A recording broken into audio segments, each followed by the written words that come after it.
প্রবাস আর এক একটা প্রবাসী, কি আছে এদের মধ্যে? আছে শুধুই টাকা। যাই হোক, আসসালামু আলাইকুম এভরিওয়ান, আশা করছি যে যেখানে আছেন ভালো আছেন। সো বিমানের টিকিট সংক্রান্ত কিছু কথা শুনলাম, আমি জানি না কতটুকু সত্যি কতটুকু মিথ্যা, যদিও যতগুলা দেখছি অনেকটাই পজিটিভ দেখছি বা সত্য দেখছি, সেখান থেকে বলতেছি বিমানের টিকিট নাকি আগে যেটা ছিল তার থেকে 1.5 থেকে 2 গুণ হারে বাড়ানো হয়েছে। তাহলে বললি ভাই, প্রবাসী তো এমনি মরা, আর কত মারবেন কত মারবেন? একটা প্রবাসী যখন বিদেশে আসতে চায়, তার পরিবার থেকে সাপোর্ট আসে ঠিকই, হয়তো জমি জামা বিক্রি কইরা, বোর গয়না মার গয়না সেল কইরা, বন্ধক দিয়ে তারপর বিদেশে আসে, ঠিক আছে। বিদেশ আইসা মনে করেন যে অত আহামরি স্যালারিও পায় না, অনেক প্রবাসী আছে তারা হয়তো বা দেখা গেছে বছরকে বছর বিনা কাজে বসে রয়েছে, কাজ পাইতেছে না, কিন্তু তাদের বাসায় যে ঋণ গুলা ছিল ওইগুলা কিন্তু মাস শেষে দাঁড়া হয়ে থাকে মাথার উপর, যেটা দিতে হবে। তাহলে আপনারা চিন্তা করে দেখেন, একটা প্রবাসী যদি বছরকে বছর কাজও না পায়, বা তার স্যালারি যদি থাকে সীমিত, রুম ভাড়া, খাওয়া দাওয়া বা নিজের খরচের মধ্যে, বা দেখা গেছে বাসায় হাত খরচটা কোনো রকম দিতে পারবে, তাইলে চিন্তা করে দেখেন ওই যে ঋণ করে আসছে, এই ঋণের গুলার কি হবে? আচ্ছা, গেল এটা। দ্বিতীয় কথা হইলো, এক একটা প্রবাসী বাবা মা ছাইরা, সংসার ছাইরা, ছেলে মেয়ে ছাইরা বিদেশে আইসা বছরকে বছর থাকতেছে। কেন? পরিবারের সুখের জন্য। তারা না পাইতেছে বাবা মার আদর, বা না পাইতেছে ছেলে সন্তানের যে একটা আকতি মিনতি ডাক, মায়া ভরা চেহারা, এগুলা দেখার জন্য, এগুলা উপভোগ করার জন্য, তাদের সাথে 2 মিনিট সময় কাটানোর জন্য পারতেছে না। একে তো তাদের ভিতরে এই কষ্ট, দ্বিতীয়ত কষ্ট হইলো তারা 14, 15, 16 ঘন্টা ডিউটি করে, 18 ঘন্টা ডিউটি করে এসে নিজের রান্না নিজে করে সবকিছু করতেছে।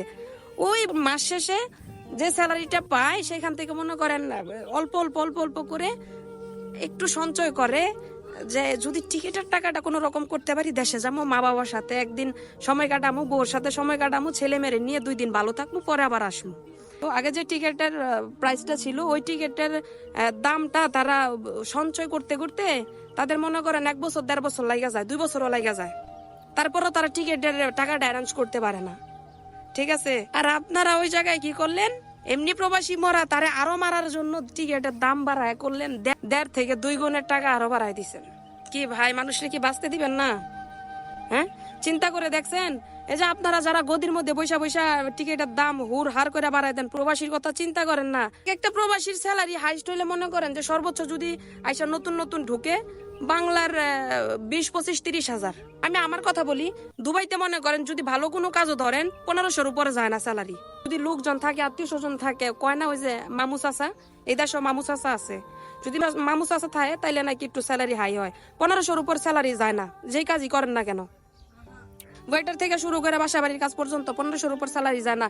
ওই জায়গায় একটা রুম নিতে গেলে আপনি 1200-1300-র নিচে, তাও আবার মুরগির খোয়ার যেটারে বলে, মুরগির টং, এরকম 1200-1300-র নিচে রুম পাবেন না, ঠিক আছে। তাইলে 200 টাকা দিয়ে একজন প্রবাসী খাইবো কি? পরিবারে যে রেন্ট টেন করে আসছে, ওই ঋণ দিব কি? সে নিজে চলবো কি? আর ওই জায়গায় যদি আপনারা মনে করেন যে এই যে টিকেটের একটা সিন্ডিকেটের তুইলা দেন, ভাই আমরা তো মানুষ, আমরা বাঁচি কেমনে? আমরা তো মানুষ ভাই, দিন শেষে আমাদেরও মনে চায় যে আমরা পরিবার নিয়ে একটু সময় কাটাই, ভালো থাকি। আপনারা তো এগুলো আসলে আমাদেরকে কখনো বুঝেনও নাই, বুঝবেনও না। যারা প্রবাসী আছে তারা মনে করেন জন্মই হয়েছে টাকার মেশিন হিসাবে। টাকার মেশিন একদিন জং ধরে নষ্ট হয়ে যাইব, ওই তো খেল খিচ্ছা খতম। তাদের না আছে বাবা মার লগে সুন্দর করে বাঁচার অধিকার, না আছে স্বামী বউ সংসার নিয়ে সুন্দর করে বাঁচার অধিকার, কোনো অধিকারই নাই তাদের। তারা জন্ম হয়েছে পরের সুখ তৈরি করার জন্য। প্রত্যেকটা প্রবাসীর জন্য দোয়া রইল, তাদের মনে আল্লাহ তাআলা ধৈর্য দান করুক, শক্তি দান করুক, তারা যেন এসব সহ্য করতে পারে। অ্যাকচুয়ালি আর কোনো ভাষা নাই।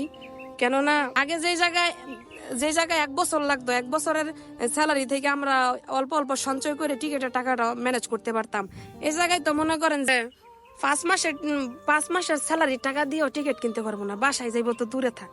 যে টিকিটের দাম আপনারা বাড়াইছেন, তো আপনাদের কাছে বিনত অনুরোধ, যারা এগুলা করতেছেন পারলে রেমিটেন্স যোদ্ধা আমরা যারা আছি, আমাদের পাশে একটু দাঁড়ান, আমাদেরও সুখ সুবিধা একটু দেখেন।